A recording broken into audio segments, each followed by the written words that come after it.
It was a dark and stormy night when Sarah and Lily found themselves lost in Haven, a small town nestled in the heart of the countryside. They had been driving for hours, trying to find their way back to the highway after taking a wrong turn, and the endless twists and turns of the winding roads had left them disoriented and confused.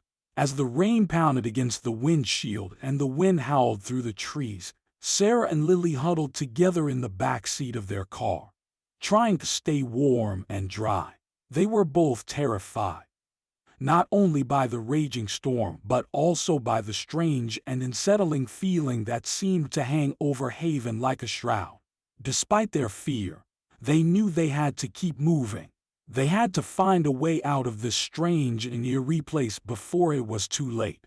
Sarah grabbed the map and flashlight, and the two girls set off into the storm, their feet splashing through the puddles as they stumbled down the deserted streets of Haven.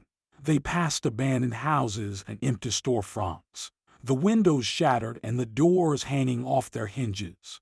It was as if the entire town had been abandoned in a hurry, and Sarah couldn't shake the feeling that they were being watched by unseen eyes.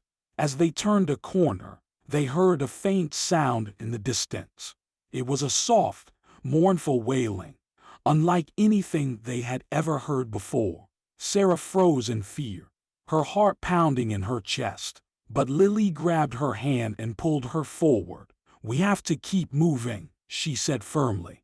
"We can't let whatever that is catch us."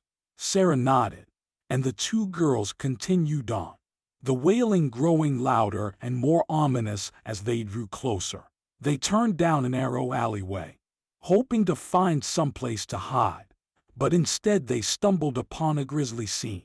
There, in the shadows, lay the bodies of several people, their bodies twisted and mangled as if they had been attacked by some wild animal. Sarah felt her stomach churn at the sight, and she turned to run, but Lily grabbed her arm.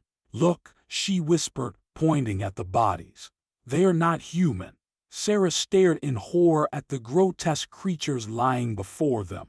They were unlike anything she had ever seen, with twisted, elongated limbs and sharp, jagged teeth. She realized with a start that these were the creatures that had been responsible for the strange and unsettling feeling that had been following them since they entered Haven. "We have to get out of here," Sarah gasped, her voice barely above a whisper. Lily nodded, and the two girls turned and ran, their footsteps echoing through the empty streets as they fled back towards their car. They could hear the creatures behind them, their wailing growing louder and more urgent, but they didn't look back. They just kept running, their hearts pounding in their chests, until they finally reached the safety of their car. Sarah fumbled with the keys, her hands shaking as she tried to unlock the doors, but finally they were inside, and the engine was roaring to life. They tore out of Haven as fast as they could, leaving the strange and terrifying town behind them. As they drove away, Sarah couldn't help but wonder what other horrors lay hidden in the shadows of Haven. She knew they had been lucky to escape with their lives, and she vowed never to return to that cursed place again.